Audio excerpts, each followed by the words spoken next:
ಮಗಳೇ ಪುಷ್ಪಮಂಜರಿ, ತಾಯಿ ಮಹಾಲಕ್ಷ್ಮಿ ಜಯಂತಿನಲ್ಲಿ ಇದು ನಮಸ್ಕರಿಸಿದ್ದೇನೆ. ಮಗಳೇ ಚಿಂತಿಸಬೇಡ, ಅಲ್ಲಿ ಹೋಗು. ಒಂದು ಕೈ ಒಂದು ಕಾಲು ಕಳೆದುಕೊಂಡಿರುವ ಮಹಾನಾಥನ ಬಳಿಗೆ ಹೋಗು. ನಿನ್ನ ಆಸೆಯು ನೆರವೇರುವುದು. ಏನು ತಾಯಿ, ಕೈ ಕಾಲು ಇಲ್ಲದಿರುವುದು ನನ್ನ ಪತಿಯೇ? ಹೌದು ಮಗಳೇ. ಆಗಲಿ ತಾಯಿ, ನಿನ್ನಿಚ್ಛೆ ಅಂತಾಗಲಿ. ನನ್ನನ್ನು ಆಶೀರ್ವದಿಸು ತಾಯಿ. ನಿನಗೆ ಶುಭವಾಗಲಿ ಮಗಳೇ.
ತಾಯಿ ಮಹಾಲಕ್ಷ್ಮಿಯು ಕೇಳಿದಾತನು ಈತನೇ ಇರಬಹುದು.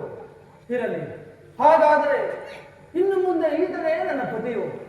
ಇರಲಿ, ಈ ಪುಷ್ಪಮಾಲಿಕೆಯನ್ನು ಇವರ ತೋಳಿಗೆ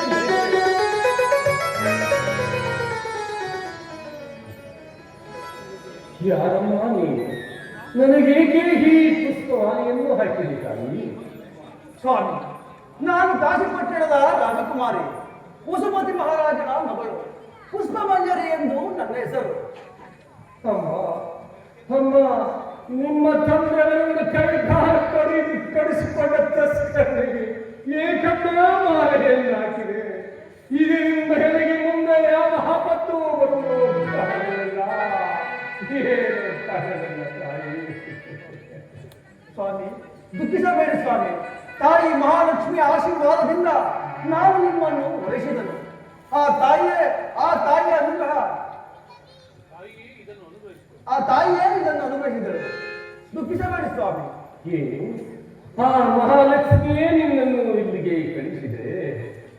ಅಯ್ಯೋ ಮಹಾಲಕ್ಷ್ಮಿ, ಇನ್ನು ನಿನಗೆ ನನ್ನ ಮೇಲೆ ಕರುಣೆ ಬರಲಿಲ್ಲವೇ ತಾಯಿ?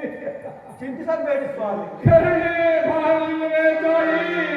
ನಿನ್ನನ್ನು ಯಾವ ಕಷ್ಟಕ್ಕೆ ಗುರಿ ಮಾಡಬೇಕೆಂದಿದೆ ತಾಯಿ? ಎಲ್ಲಿದೆ ತಾಯಿ?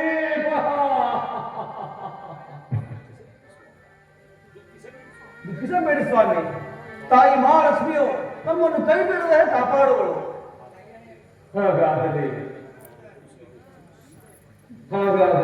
ನನ್ನನ್ನು ಗುಡಿಸಲಿಗೆ ಕರೆದುಕೊಂಡು ನಡಿ. ಆಗಬಹುದು ಸ್ವಾಮಿ.